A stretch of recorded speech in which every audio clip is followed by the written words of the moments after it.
नमस्कार। आगामी 14 अक्टूबर 2023 को साल 2023 का अंतिम सूर्य ग्रहण पड़ने वाला है और इसकी संपूर्ण जानकारी के लिए आज मैं आपके समक्ष उपस्थित हूँ। सूर्य ग्रहण के संबंध में सभी जानकारियों के साथ इसका सभी 12 राशियों पर क्या प्रभाव पड़ेगा उसकी संपूर्ण जानकारी मैं दूंगा। मित्रों, सूर्य ग्रहण के बारे में सबसे पहले आपको जो सबसे महत्वपूर्ण जानकारी देनी चाहिए मुझे वो ये है कि ये सूर्य ग्रहण भारत में दृश्य नहीं होगा। इसलिए जो सूर्य ग्रहण का जो सूतक काल होता है, जो 12 घंटे पहले से लग जाता है, वो भारत में मान्य नहीं होगा। यह सूर्य ग्रहण भारतीय समय अनुसार रात्रि 14 अक्टूबर की रात्रि 8:34 से और जो 15 तारीख की जो रात होगी या सुबह कह लीजिए 2:25 तक चलेगा। अर्थात 14 अक्टूबर को रात में ये शुरू होगा 8:34 से और यह 2:25 तक 15 अक्टूबर की प्रातः काल तक चलेगा। ये इस सूर्य ग्रहण की खासियत यह है कि ये वलयाकार होगा। अर्थात सूर्य और चंद्रमा के बीच में जब पृथ्वी आएगी, माफ कीजिएगा, जब चंद्रमा आएगा तो वो सूर्य के इस तरीके से उसको प्रभाव मिलेगा कि उसके चारों ओर एक रिंग जैसी, आपको एक छल्ला जैसा नजर आएगा। तो यह स्थिति है सूर्य के वलयाकार होने की, ग्रहण की, माफ कीजिएगा। यह भारत में तो नहीं दिखेगा, परंतु यह उत्तरी America, Canada, Mexico, Argentina, Peru, Cuba, Colombia, Brazil में यह दिखाई देगा। 14 अक्टूबर को जब यह सूर्य ग्रहण लगेगा तो उस दिन अश्विनी मास की अमावस्या होगी। साथ ही यह जो सूर्य ग्रहण लगेगा वो कन्या राशि में लगेगा और सूर्य के साथ उस समय बुध भी विराजमान होंगे और चंद्रमा भी विराजमान होंगे कन्या राशि में। और यह चित्रा नक्षत्र में लगेगा जो मंगल का नक्षत्र होता है। इसमें आपको यह ध्यान रखने की आवश्यकता है कि जो सूर्य हैं इस समय वो काफ़ी कमजोर स्थिति में है, क्योंकि सूर्य नीचारोही हैं। 14 अक्टूबर को जब यह सूर्य ग्रहण लगेगा तो उसके ठीक 3 दिन बाद 18 अक्टूबर को सूर्य अपनी नीच राशि तुला में प्रवेश करेंगे। सूर्य ग्रहण का जो सभी 12 राशियों पर जो प्रभाव पड़ेगा उसकी जानकारी मैं आपको एक एक करके अब देता हूं। बहुत बड़ी वीडियो नहीं होगी, इसलिए कृपया इसको अंत तक देखिएगा और वीडियो अगर अच्छी लगे तो इसको लाइक और शेयर कीजिएगा और चैनल को सब्सक्राइब कर लीजिएगा। मित्रों, सबसे पहले बात करते हैं मेष राशि की। मेष राशि के लिए जो सूर्य ग्रहण होगा वो आपके छठे भाव में होगा।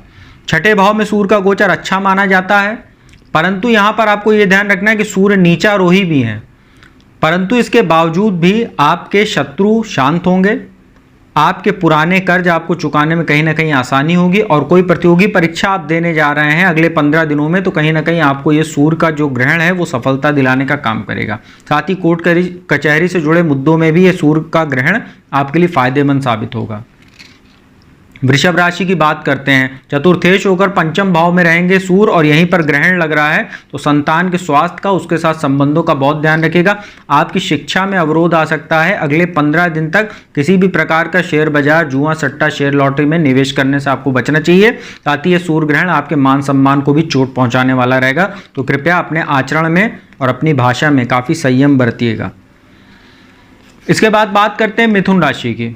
मिथुन राशि के लिए चतुर्थ भाव में ये गोचर हो रहा है, सूर्य का चल रहा है और यहीं पर वो ग्रहण लग जाएगा, तो माता के स्वास्थ्य का बहुत ध्यान रखने की आवश्यकता है। साथ ही जो लोग राजनीति से जुड़े हुए हैं या सामाजिक कार्यकर्ता वगैरह हैं या सरकारी ठेकेदार वगैरह हैं, तो आप लोगों को काफ़ी सतर्क रहना चाहिए। आपके कार्य में अवरोध होगा, साथ ही कार्यस्थल पर आपके खिलाफ कोई षड्यंत्र भी हो सकता है, जिससे आपको कुछ आर्थिक हानि और सामाजिक हानि देखने को मिल सकती है।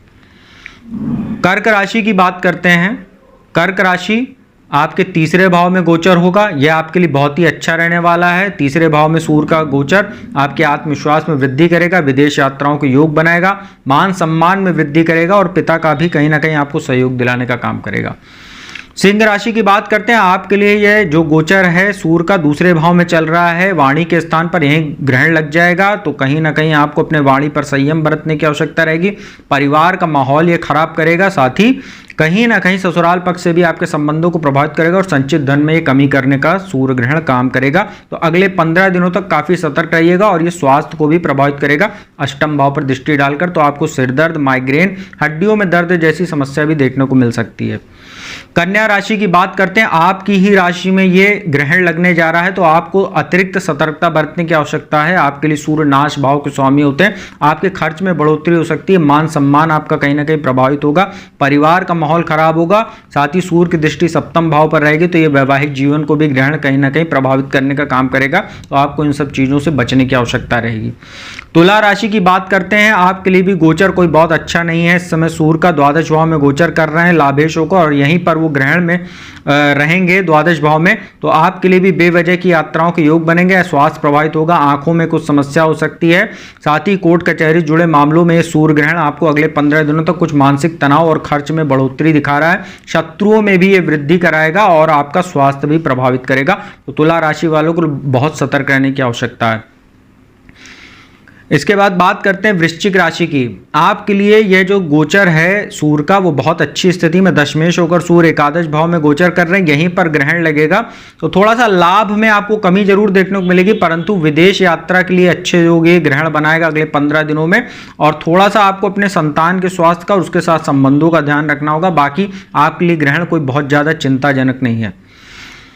इसके बाद बात करते हैं धनु राशि की। धनु राशि के लिए ग्रहण आपके दशम भाव में लगेगा, भाग्येश होकर दशम भाव में, तो ये सूर्य ग्रहण आपके लिए भाग्य में कमी करेगा, पिता के स्वास्थ्य को प्रभावित करेगा, कार्यस्थल पर नई नई चुनौतियां आपके सामने आ सकती, बेवजह के मानसिक तनाव से गुजरना पड़ सकता है आपको। आपके जो सहयोगी या आपके जो कर्मचारी साथ में जो काम करते हैं कार्यस्थल पर, उनके साथ कोई मनमुटाव हो सकता है। साथ ही भौतिक सुख साधनों में खर्च करने में या किसी प्रकार का निवेश करने में आपको अगले 15 से 20 दिन आपको किसी भी प्रकार का बड़ा निवेश करने से बचना चाहिए, अन्यथा आपको हानि हो सकती है।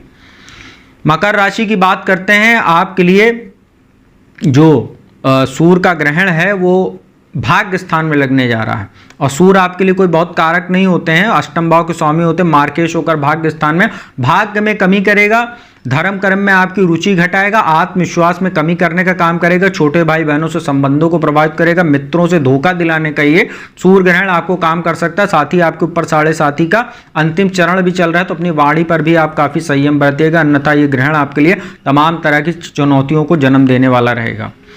कुंभ राशि की बात करते हैं। कुंभ राशि के लिए यह ग्रहण बहुत ही ज्यादा प्रभावित करने वाला है। आपके ऊपर भी 7.5 का दूसरा चरण चल रहा है, शनि लग्न में बैठे हुए हैं, और सूर्य और शनि का वैसे भी षडाष्टक दोष बना है। सूर्य सप्तमेश होकर अष्टम भाव मारक स्थान में गोचर कर रहे हैं, यहीं पर ग्रहण लगेगा। तो गाड़ी वगैरह चलाते समय सावधानी बरतिए, चोट चपेट की दुर्घटना हो सकती है, आग से आपको खतरा रहेगा, जलने कटने छिलने जैसी आपको संभावना बनेगी। साथ ही मानसिक तनाव तो बढ़ेगा ही, हड्डी में दर्द, नसों में समस्या, आंखों में समस्या, सिर दर्द, माइग्रेन जैसी समस्या बढ़ सकती है, और यदि नहीं है तो आप इन सब चीजों के शिकार हो सकते हैं। साथ ही दूसरे भाव पर दृष्टि रहेगी, परिवार का माहौल ये खराब करेगा, पैतृक संपत्ति से जुड़े मामलों में भाई बंधुओं से विवाद कराने वाला ये सूर्य का ग्रहण रहने वाला है कुंभ राशि वालों के लिए। तो काफी सतर्क रहिएगा आप इन सब मामलों में। माफ कीजिएगा, अंतिम राशि मीन की बात करते हैं। आपके लिए सप्तम भाव में ग्रहण लगने जा रहा है, रोगेश होकर छठे भाव के स्वामी होकर सूर्य सप्तम भाव में गोचर कर रहे हैं। सप्तम भाव में सूर्य वैसे भी कमजोर होते हैं, क्योंकि काल पुरुष की कुंडली में तुला राशि बनती है, और सूर्य अभी भी नीचा रोही है, तो सप्तम भाव में वैसे भी कमजोर है, नीचा रोही भी है, और यहीं पर ग्रहण लग रहा है। वैवाहिक जीवन बुरी तरीके से आपका प्रभावित होने वाला है, वैवाहिक जीवन का बहुत ध्यान रखिएगा। साथ ही यदि कोई रिलेशनशिप में है तो उसको भी टूट सकती है इस ग्रहण की वजह से अगले 15 दिनों में किसी भी कारण से। साथ आपके मान सम्मान को बुरी तरीके से प्रभावित करेगा, खर्चों में वृद्धि करेगा, दाम्पत्य जीवन में बुरी तरीके से तनाव पैदा करेगा, एक्स्ट्रा मैरिटल अफेयर वगैरह आपका यदि पहले से कोई था तो वो उसको उजागर होने की वजह से आपके वैवाहिक जीवन में तलाक जैसी नौबत तक भी आ सकती है। साथ ही लग्न पे दृष्टि रहेगी, तो जैसा मैंने बताया आपके किसी भी गलत आचरण या कोई पुराना मामला ऐसा खुल सकता है इस गोचर के दौरान अगले 15 दिनों में, जिससे आपका समाज में मान सम्मान प्रभावित होगा। तो सूर्य ग्रहण जो है वो 3 राशियों के लिए तो ठीक है, बाकी कोई बहुत अच्छा सबके लिए नहीं, क्योंकि सूर्य वैसे भी कमजोर है कन्या राशि में, में, क्योंकि वो नीचा रोही है।